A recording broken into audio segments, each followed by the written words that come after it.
When I was really young, I was like often just at my mom's art studio and kind of just would play around, and then eventually just got so inspired by like the variety of creatives like in these buildings that I was like interfacing with, and it kind of it allowed me to just manifest like creativity from that young age in like multiple ways.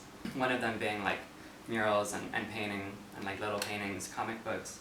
But really for me it was always just about like not letting this abundance of like connection and like creative collective consciousness that I felt from that like time disappear.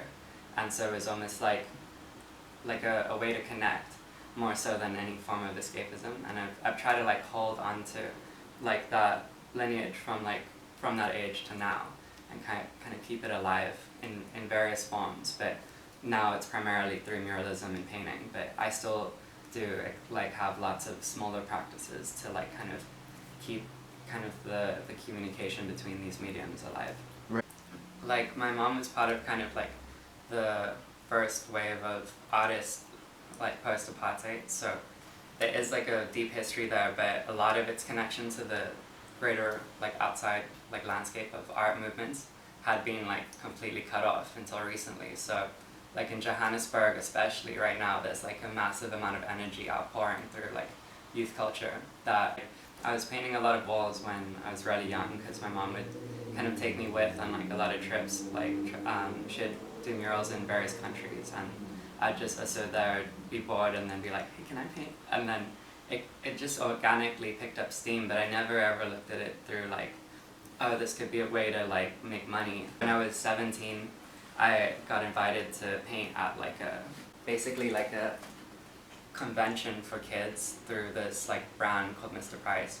And after they saw my work there, like I did all these portraits of all the kids and stuff, they were like really like inspired by what I had done. And then I did like a massive campaign and got flown around the country painting like these small mural installations in all their shops. And then like from there I kind of just like had this drive that like connected like, oh yeah, like a lot can happen from very little, like these drops and ripple effects. So I was very focused on muralism, but in my head I always wanted to kind of do everything. Only after moving to Los Angeles did I kind of get more serious like about just being like a bit more strict with my time. But yeah, even now I think it's very important that you don't think of yourself as just one type of artist. Like everyone has the potential to expand and collaborate, and that's like a very big part of like what I think keeps me like hungry and inspired. Is just like I want to use this as a stepping stone to do a lot more and see a lot more. Definitely. Yeah, like LA was much more like driven by capitalism than I've ever like experienced. Like in I've traveled a lot, but I guess when you are somewhere longer, it kind of sinks into you a bit, and I've had to kind of like find a healthy balance with the positives and negatives of that. So you grew up in Cape Town, South Africa, or? Yeah. So Yeah. growing up in Cape Town, South Africa, could you tell us a little bit about the art scene there? Yeah, I mean, it's incredibly inspiring, and I think like there has to be more of a bridge between like the West and South Africa for that reason. It's what the world needs in my eyes. But when I grew up more specifically, it was that, but it was kind of like still finding its feet. Like now it feels like a lot more is possible for people growing up. Right.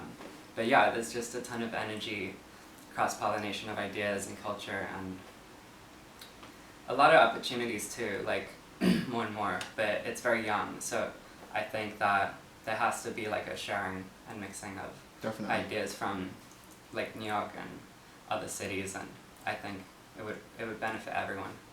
With being a muralist, something that you tend to do is grant accessibility throughout the arts by displaying your works publicly so that people around, like-minded people as yourself, or just daily strollers through a neighborhood will be able to appreciate it.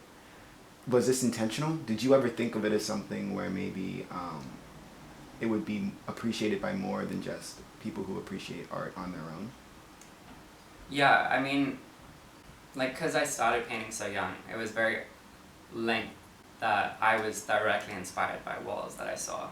And like some of them even that I saw online, like just knowing that they existed and like entered into like the unconscious minds of all these people in an environment, like kind of made me feel like if they grew up with that, like, and I met them, they would like kind of connect to me more if there was enough of the art I loved somewhere. So it was kind of like a way to almost like create a comfort like bridge between worlds.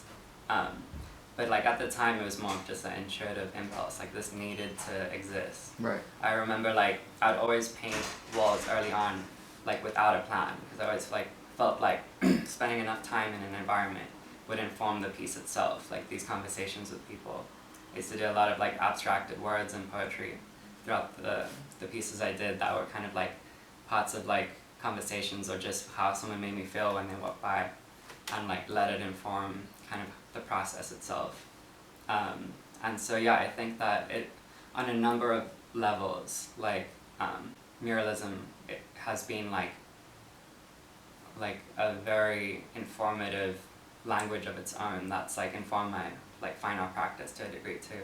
Right. And yeah, it's something I want to keep alive like till I'm really old. Like it's a beautiful way to connect. Definitely. And, like observe things. Yeah. I agree. Yeah, no, it's definitely amazing. So you're speaking on your fine art and how, as an artist, you're a very versatile artist. You work on murals on huge walls. Then you also work in large-scale canvas, sometimes works on paper, and also sculptures in different varying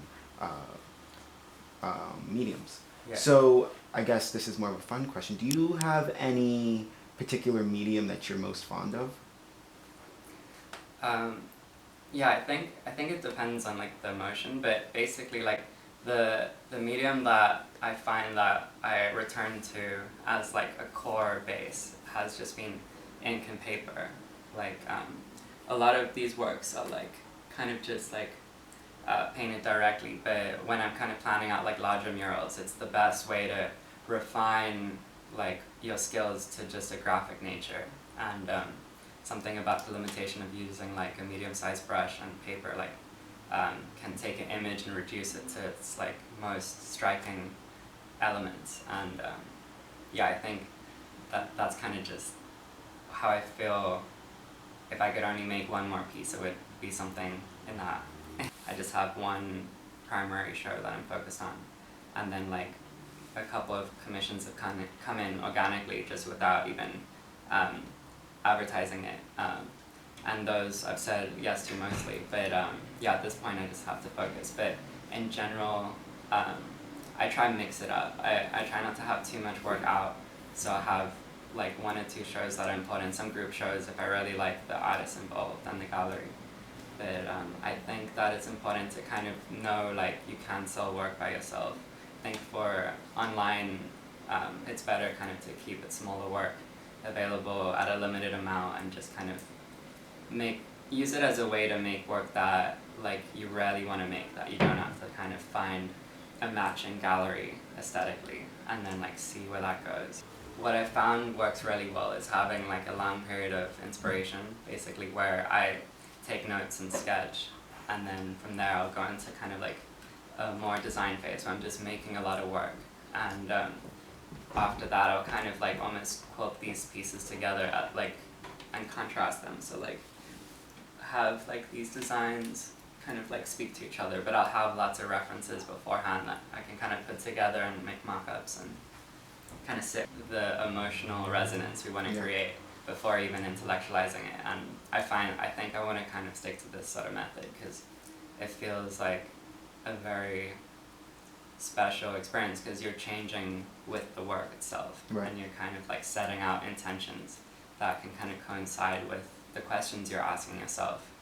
And yeah, it seems like a much more focused and long-term sustainable methodology. It also sounds very wholesome at the end. You know, I agree. Yeah. And then the third stage is making the work, and that's beautiful. And then it's by the time you're done, you're very much like, I love this stuff, but God, like I need some space from you. Like it becomes like clingy. Like, oh, don't you want to like fix this little line? Like I think we can. Definitely.